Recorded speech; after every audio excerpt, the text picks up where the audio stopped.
Profitez de l'histoire suivante. Un jour, en apprenant que elle, la femme de mon mari, avait pris des substances interdites tout en s'occupant de ma petite, et qu'elle lui avait rasé les cheveux sans m'en parler, mon époux et moi avons choisi de les retirer de notre testament en tant que gardiens de secours, mais ce qu'ils ont fait ensuite nous a laissés complètement sans voix. Moi, 24F, et mon mari, 24M, sommes ensemble depuis près de 4 ans et avons une fille ensemble, 2F. Il y a environ 1 an, nous avons décidé de régler notre testament pour nous assurer que notre fille aurait une vie stable en cas de problème. Dans les testaments que nous avions rédigés, il était stipulé que notre fille irait chez mon père, 50M, mais il souffre de divers problèmes de santé qui pourraient signifier qu'il ne serait peut-être plus là en cas de besoin.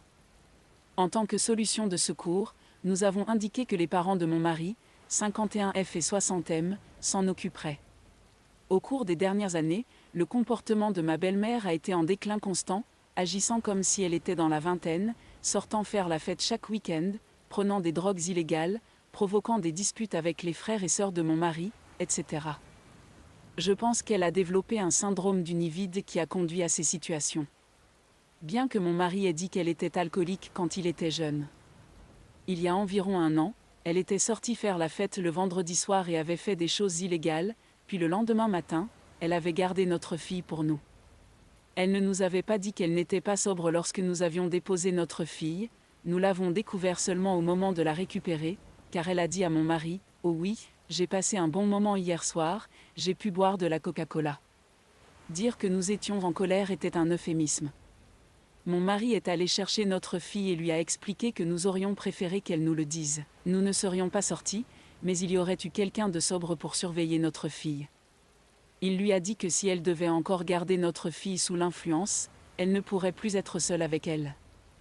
Je ne me suis rendu compte qu'une fois que notre fille était rentrée à la maison que ma belle-mère lui avait également fait sa première coupe de cheveux sans permission et que j'ai dû tout couper ses cheveux parce que ses cheveux la gênaient. Mon mari n'avait pas réalisé que la coupe de cheveux poserait problème jusqu'à ce qu'il rentre à la maison et que j'ai vu ses cheveux. J'étais furieuse mais belle-mère feignait l'ignorance, disant qu'elle ne savait pas que la première coupe de cheveux était une chose et qu'elle n'avait pas beaucoup coupé. Ma fille est passée de cheveux jusqu'au nez à une mini-frange. Le fait qu'elle avait bu du Coca-Cola la veille, qu'elle avait bu de l'alcool pendant la journée et qu'elle avait des ciseaux si près des yeux de ma fille m'a poussé à bout et j'ai craqué. Cela s'est transformé en une énorme dispute entre mon mari et moi, principalement parce qu'il a d'abord essayé de dire que c'était lui qui avait coupé ses cheveux. Quand j'ai dit que je savais que c'était belle-mère qui l'avait fait, il a commencé à défendre belle-mère, il ne s'opposerait pas à elle. C'est maintenant quelque chose qui est fréquemment évoqué de manière moqueuse par belle-mère avec un sourire aux lèvres. Passons au week-end dernier, belle-mère avait organisé une réunion familiale pour l'anniversaire de beau-père, ses 60 ans, et avait également invité certains de ses amis et collègues de travail. Belle-mère et beau-père travaillent tous deux dans l'industrie médicale. Nous sommes arrivés à l'heure mais nous n'étions pas les premiers à arriver, le frère plus jeune de mon mari, 20 ans, est arrivé le premier avec sa partenaire, 20 ans. Le jeune beau-frère est allé aux toilettes tandis que s'il s'est assis sur le canapé qui donne sur la cuisine. Belle-mère était là, poussant beau-père à prendre quelque chose, à quoi il a cédé et elle les a vus prendre chacun un verre de vin. Peu après, nous sommes arrivés et avons dit bonjour, puis le frère aîné de mon mari, 25 ans, et son partenaire, 30 ans, sont arrivés. La dernière fois que nous leur avions parlé, il y avait eu un peu de fâcherie alors nous sommes allés dans le jardin pour leur laisser de l'espace pour dire bonjour à belle-mère. Pendant que nous étions dehors, s'il nous a dit ce qu'elle avait vu et a dit qu'elle était contrariée qu'il fasse quelque chose comme ça pour une réunion de famille et a demandé ce que nous en pensions, nous étions les seuls là avec des enfants. Le frère aîné de beau-frère et sa partenaire sont sortis et après avoir mangé, nous leur avons demandé s'ils savaient déjà ce qui s'était passé, à quoi ils ont dit qu'ils l'avaient déjà su. Ils l'ont fait. Lorsque nous leur avons demandé comment ils savaient, ils ont changé de sujet, mais après un peu plus de discussion, ils ont révélé que belle-mère leur avait spécifiquement dit ce que sa fille et beau-père avaient fait, et qu'Obel et son partenaire leur avaient dit de ne pas nous dire à mon mari et à moi que belle-mère et beau-père n'étaient pas sobres. Nous étions tellement en colère que nous voulions juste partir, mais nous ne voulions pas non plus contrarier beau-père lors de sa célébration d'anniversaire. Après le départ des gens, nous avons trouvé une excuse pour partir avec eux. Cela a pris un certain temps car le fait de conduire au bord du lac plus l'alcool a conduit belle-mère à avoir un petit moment de faiblesse et à se mettre à pleurer en disant qu'elle ne nous voyait jamais. Mon mari et moi avons discuté et à ce stade, nous ne sommes pas à l'aise avec l'idée de laisser belle-mère et beau-père seuls avec notre fille. Nous ne savons pas s'ils prennent souvent des substances avec le docteur G en dehors des situations de fête, mais nous pensons en général que c'est irrespectueux de leur part de ne pas vouloir être lucides quand ils voient leur petite fille. Ils ne la voient pas souvent car nous essayons de faire des plans, mais ils ont toujours quelque chose d'autre à faire. De plus, ils savaient que ça nous poserait problème, à tel point qu'ils ont demandé aux gens de ne pas nous dire spécifiquement. De plus, belle-mère savait que nous avions eu des différends avec Obel, donc elle a peut-être compté sur le fait que nous ne nous parlions pas ou qu'Obel préférerait garder cela pour lui par mauvaise rancœur. Maintenant, mon mari et moi réfléchissons à savoir si nous voulons toujours qu'ils soient nos réservistes et sur nos testaments, car il est clair qu'ils ont trahi notre confiance. Mon mari n'a pas encore parlé avec eux de l'incident du week-end, il est toujours tellement en colère et bouleversé, car il a été celui qui a défendu belle-mère à ses frères et sœurs et à moi ces dernières années. J'essaie d'obtenir des avis impartiaux car belle-mère a fait pas mal de choses par le passé pour me déplaire et ma mère ne l'apprécie pas non plus, donc je ne sais pas si cela influence mon jugement. Serait-ce exagéré de changer nos testaments pour désigner ma mère comme réserviste à la place ? Elle ne l'est pas déjà, car elle vit à l'étranger ? Merci d'avance. Mise à jour, merci à tous pour vos conseils. Nous avons vu notre avocate lundi et avons discuté avec elle de ce que nous voulions changer. C'était vraiment difficile pour mon mari et il était assez déprimé. Il savait que cela devait être fait pour la sécurité de notre fille, mais c'est vraiment nul que ce soit quelque chose que nous devions même envisager. Nous avons modifié nos testaments pour nommer ma mère et mon beau-père comme tuteurs de notre fille si nous ne sommes plus là. La principale chose que l'avocate devait confirmer pour cela était de savoir si nous voulions que notre fille aille vivre chez eux, ou s'il viendrait ici. Nous avions déjà discuté de leur déménagement ici, donc c'est ce qui sera indiqué. Quelqu'un a suggéré que nous excluions spécifiquement belle-mère et beau-père de la liste des tuteurs potentiels, ce que nous avons proposé à notre avocate. Elle a dit qu'elle ne nous conseillerait pas d'inclure cela dans notre testament, car les testaments deviennent publics après le décès de la personne. Elle a plutôt suggéré que nous laissions des lettres scellées pour nos exécuteurs testamentaires, indiquant que nous ne voulons pas que belle-mère et beau-père soient les tuteurs de notre fille et pourquoi. Dans ce cas, l'information ne deviendrait publique que s'ils essaient d'ignorer nos souhaits et d'obtenir la garde de notre fille, car la lettre pourrait être utilisée comme preuve devant un tribunal. Mon mari a également changé son exécuteur testamentaire de belle-mère à un ami proche. Nous voyons cet ami chaque semaine pour une soirée de jeu, et il était le témoin de mon mari à notre mariage. Il a un bon lien avec notre fille, elle est née le jour où sa mère est décédée, et il a dit que sa naissance lui avait donné de l'espoir dans un moment très sombre. En raison de ce lien, nous savons qu'il veillerait à ce que nos souhaits soient pris en compte et qu'elle soit dans un foyer sûr et stable. Belle-mère et beau-père ne nous ont toujours pas contactés. En général, belle-mère appelait mon mari tous les quelques jours pour prendre des nouvelles, mais cela fait maintenant plus d'une semaine et toujours rien. Obel est resté lorsque nous sommes partis, donc nous pensons qu'il leur a probablement mentionné que nous étions au courant de la maison au bord du lac et que nous étions furieux.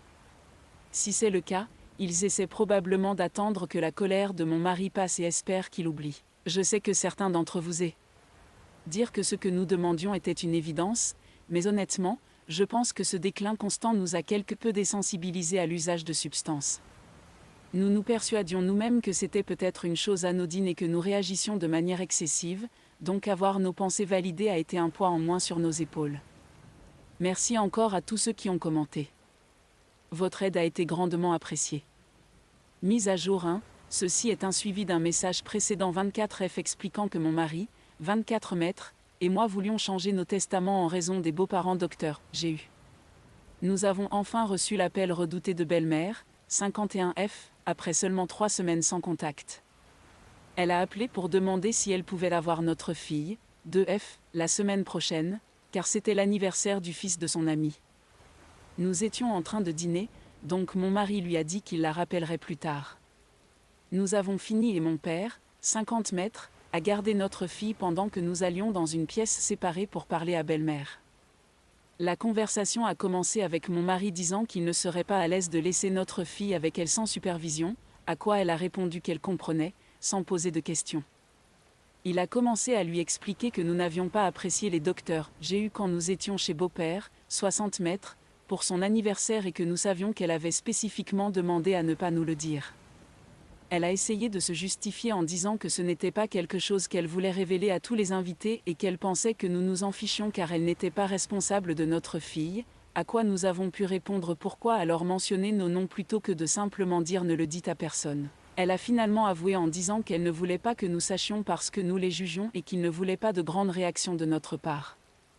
Elle a continué à parler en tournant en rond, insinuant que mon mari était égoïste car que pouvions-nous attendre en allant à une fête. Clairement nous étions le problème car nous étions invités chez eux. Ils pouvaient faire ce qu'ils voulaient chez eux et ils étaient capables de prendre des décisions d'adultes telles que l'utilisation du docteur G. Oui, nous n'avons pas de problème avec le fait qu'ils fassent ce qu'ils voulaient dans leur maison. Le problème, c'est qu'ils l'ont fait puis ont essayé de le cacher quand ils ont su que d'autres personnes ne seraient pas d'accord avec ça. Nous ne voulons pas être autour de cela. Nous ne voulons pas que notre fille soit autour de cela et elle savait aussi qu'ils n'avaient pas présenté cela comme une fête, c'était annoncé comme une célébration de déjeuner du dimanche, sinon nous aurions pu être plus sceptiques en y allant. Elle a commencé à parler de ma grand-mère qui est alcoolique en disant que nous sommes d'accord pour que notre fille soit autour d'elle, ce qui n'est pas du tout le cas. Je l'ai vue peut-être 3 fois depuis Noël 2023 pour cette raison mais c'est un tout autre problème. Ensuite, elle a continué en disant que nous ne devrions pas nous inquiéter si nous sommes si prudes, elle s'éloignera de tout ce qui est douteux ou addictif. Elle a commencé en mentionnant le vin, mais a ensuite insisté en disant « Oh attends, le café a de la caféine est addictive, mieux vaut aussi s'en éloigner », j'ai pu voir qu'elle commençait vraiment à contrarier mon mari et à le faire douter si nous exagérions, donc c'est peut-être le moment où je suis émerveillée. Si j'ai l'impression que quelqu'un me menace ou menace quelqu'un de ma famille, je peux vraiment perdre mes nerfs, et c'est exactement ce qui s'est passé. J'ai commencé par dire « Mais qu'est-ce qui ne va pas chez toi ? Qu'est-ce qui ne va pas chez toi pour penser que c'est correct ? C'est un comportement dégoûtant et tu le sais. Tu n'aurais jamais laissé tes enfants de 2 ans près de quelqu'un qui était perché, tu aurais vraiment perdu tes nerfs, alors pourquoi le ferais-tu avec ta petite fille et t'attendre ensuite à ce que nous soyons d'accord avec ça ? » J'étais furieuse à ce stade, tellement en colère que j'ai crié dans le téléphone. Je pense qu'elle était un peu surprise par ma présence parce qu'elle pensait que mon mari était seul. Elle a répondu « Je ne vais pas répondre quand tu cries. » Je suis allée dans une autre pièce pour me calmer un peu avant de retourner écouter. Elle parlait du fait que beau-père voulait faire le docteur GS comme cadeau d'anniversaire de ses 60 ans et que cela peut être difficile à entendre quand on a 20 ans, mais ce n'est pas à propos de vous. Cool, nous nous fichons de ce qu'ils font dans leur temps libre, encore une fois. Nous ne voulons pas que notre fille soit autour de ça, et elle le savait. Si c'est ce qu'il voulait faire, qu'il y aille, nous le verrions une autre fois. Elle a ensuite commencé à dire combien elle aimait notre fille et qu'elle souhaitait pouvoir la voir plus souvent, nous sommes toujours ceux qui essaient, elle est toujours occupée à faire la fête, et a ensuite parlé de payer les cours de natation de notre fille. À ce moment-là, j'ai de nouveau interrompu pour dire « D'accord merci », vous n'avez plus besoin de vous en soucier car ce ne sera pas un point que vous pourrez manipuler. Elle a ensuite essayé de faire marche arrière après que je lui ai dit cela, et a dit qu'elle voulait juste dire qu'elle se soucie de nous. L'appel a continué avec elle essayant de trouver des excuses et de manipuler son mari pour lui faire croire que nous avions tort dans notre réaction. Chaque fois que j'intervenais, elle commentait le fait que j'étais trop impliquée, qu'attendait-elle en réalité ? Il s'agit de ma famille dont nous parlions, de mon mari très en conflit et de ma fille de 2 ans. Elle a essayé de dire à quel point notre réaction était bouleversante mais de ne pas se sentir coupable, ce qui, je pense, était une tentative de psychologie inversée. J'ai simplement réitéré que nous ne nous sentions pas coupables, nous agissions dans l'intérêt de notre fille. Elle a terminé en disant que ce que nous voulions faire était notre décision, et que ce qu'elle faisait n'affecterait en rien notre opinion sur elle. Elle essayait en fait de dire que nous étions ceux qui avions le problème, pas elle, pour essayer de nous faire culpabiliser. Elle n'a clairement jamais entendu l'expression « les actes parlent plus fort que les paroles ». Je l'ai appelée, disant que son comportement lors de l'appel était manipulateur et absolument répugnant, et mon mari a dit quelque chose du genre qu'il ne la reconnaissait plus, a dit au revoir et a raccroché. Mon mari était compréhensiblement bouleversé par la suite, il est une personne très passive et il attendait qu'elle appelle pour lui parler des docteurs, j'ai eu. Je lui expliquais comment formuler ses réponses à elle pendant qu'il parlait. Il semblait qu'il la laissait juste le couper, ce qui est probablement une autre raison pour laquelle j'ai interrompu, parce qu'elle continuait juste de parler par-dessus lui et ne le laissait pas s'exprimer. Cela me préoccupe un peu, car je ne suis pas vraiment une personne colérique. J'essaie d'être gentil et attentionné, donc quand je perds mon calme, ça a tendance à me travailler. Je me suis excusée d'être intervenue auprès de mon mari, mais il m'a remercié de l'avoir soutenu. Alors je suis en tort d'avoir confronté belle-mère à propos de ces bêtises ? Mise à jour 2. Merci à tous pour les conseils et les opinions sur mon précédent post. Je mets à jour comme quelques-uns l'ont demandé. Beau-père a appelé mon mari vendredi pour dire qu'il voulait rattraper son retard et discuter de la situation actuelle dimanche. Nous y sommes allés avec scepticisme mais avons finalement accepté de prendre un café avec lui dimanche matin. Vendredi, belle-mère nous a transféré de l'argent pour les cours de natation de notre fille. Nous l'avons rapidement renvoyé car c'était l'un des points de pression qu'elle avait essayé d'utiliser lors de notre conversation téléphonique avec elle.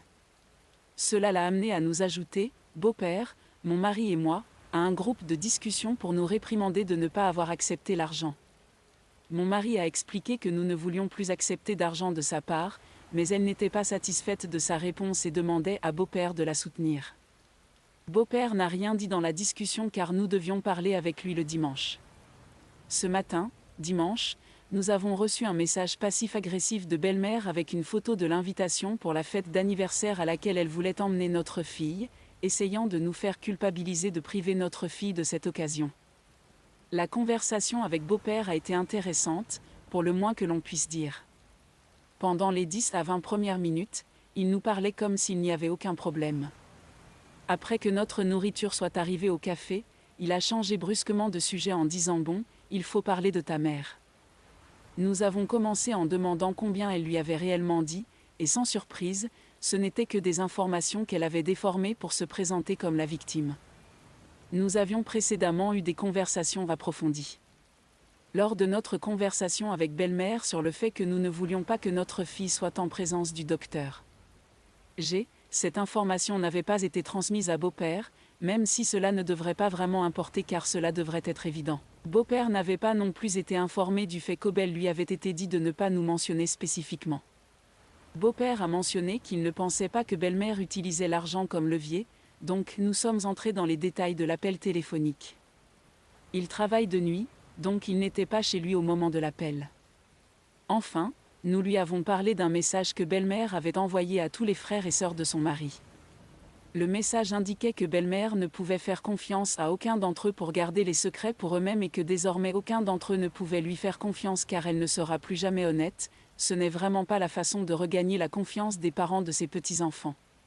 Nous lui avons dit que le plus gros problème n'était même pas l'utilisation du docteur. Mais le manque de respect envers nos souhaits, le mensonge constant et le manque de remords pour toute la situation. Il a commencé à essayer de trouver des excuses à son comportement, disant qu'elle avait eu une vie difficile et qu'elle avait une personnalité addictive, etc. Mais à mesure que nous lui expliquions comment elle se comportait, il a commencé à admettre progressivement que son comportement était totalement inexcusable. Finalement, beau-père a demandé ce qu'il faudrait pour que nous laissions à nouveau notre fille avec belle-mère et il a essayé de nous demander de bâtir un pont pour son bien, car c'est lui qui doit supporter ses plaintes incessantes.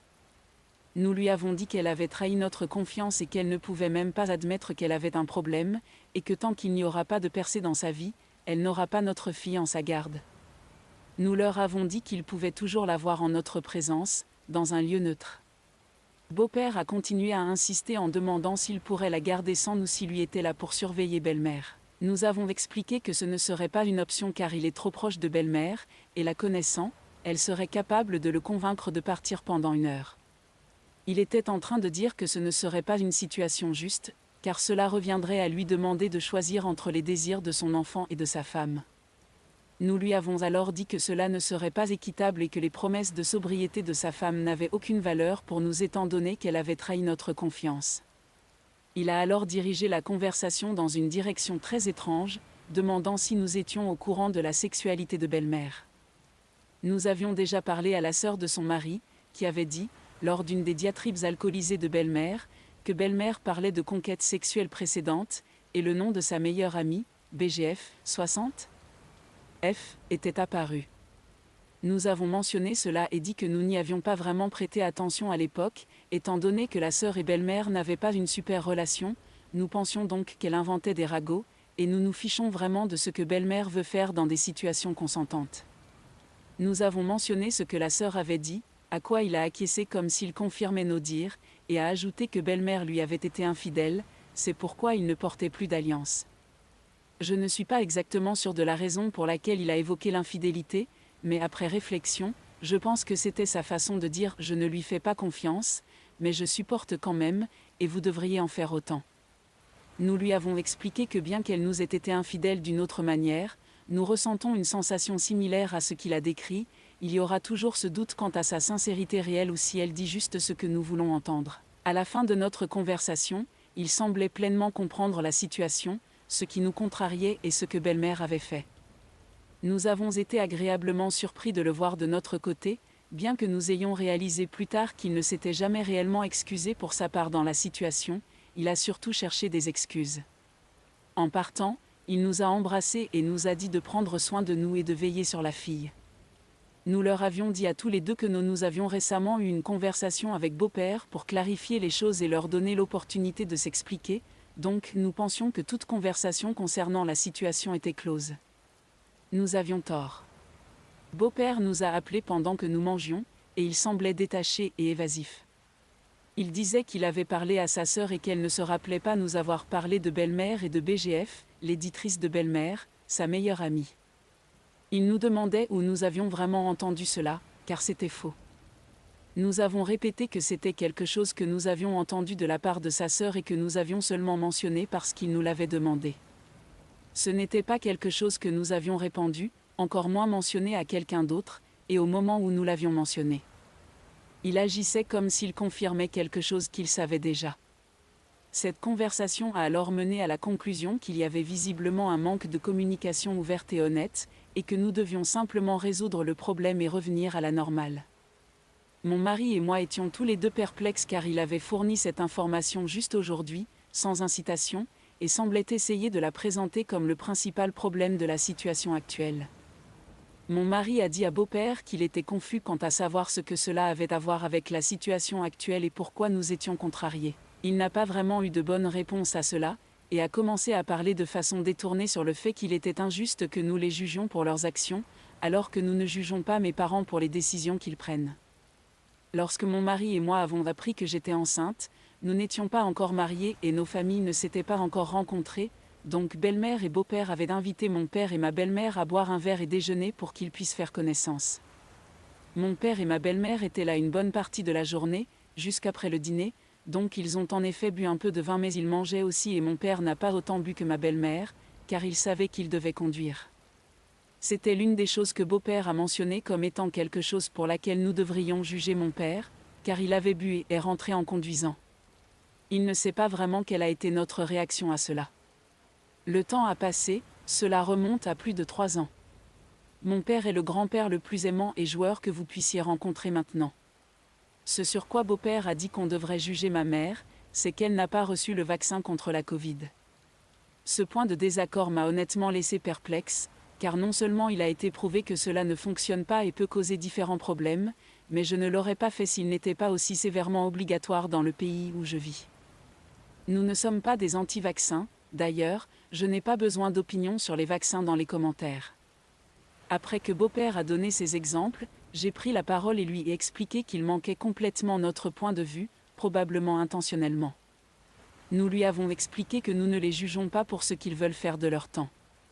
Nous sommes contrariés par la trahison de la confiance et le manque flagrant de respect à nos souhaits. Après avoir fini de parler, beau-père a dit « Eh bien, pour vous informer, nous avons changé toutes les serrures de la maison et seulement votre mère et moi aurons la clé, et comme nous n'allons plus nous occuper de notre petite fille, nous n'avons plus besoin de ses affaires chez nous, vous pouvez organiser un rendez-vous avec nous pour venir les récupérer. » Mon mari leur a répondu que c'était bon, que nous le ferions s'ils le voulaient, et la conversation a pris fin assez promptement après cela. Pendant tout l'appel téléphonique, nous pouvions entendre belle-mère en arrière-plan, nous ne pouvions pas entendre exactement ce qu'elle disait, mais nous pensons qu'elle lui dictait juste ce qu'il devait dire. De plus, pendant tout ce temps, on avait l'impression qu'il était sous l'influence de quelque chose, mais nous n'étions pas sûrs s'il était vraiment ivre ou s'il avait pris plus de Dr. G. Sa façon d'agir nous a fait penser qu'il avait pris du Dr. G plutôt que de l'alcool, car il était aussi incompréhensible que lorsqu'il avait pris du LSD à sa fête d'anniversaire. Si d'autres drames se produisent lorsque nous irons chercher les affaires de notre fille, je mettrai à jour à nouveau, mais honnêtement, nous espérons simplement que nous pourrons régler cela sans problème, car nous sommes arrivés au point où nous n'avons plus envie de nous soucier de tout cela. Si vous êtes toujours en train de lire, merci d'être arrivé jusqu'au bout.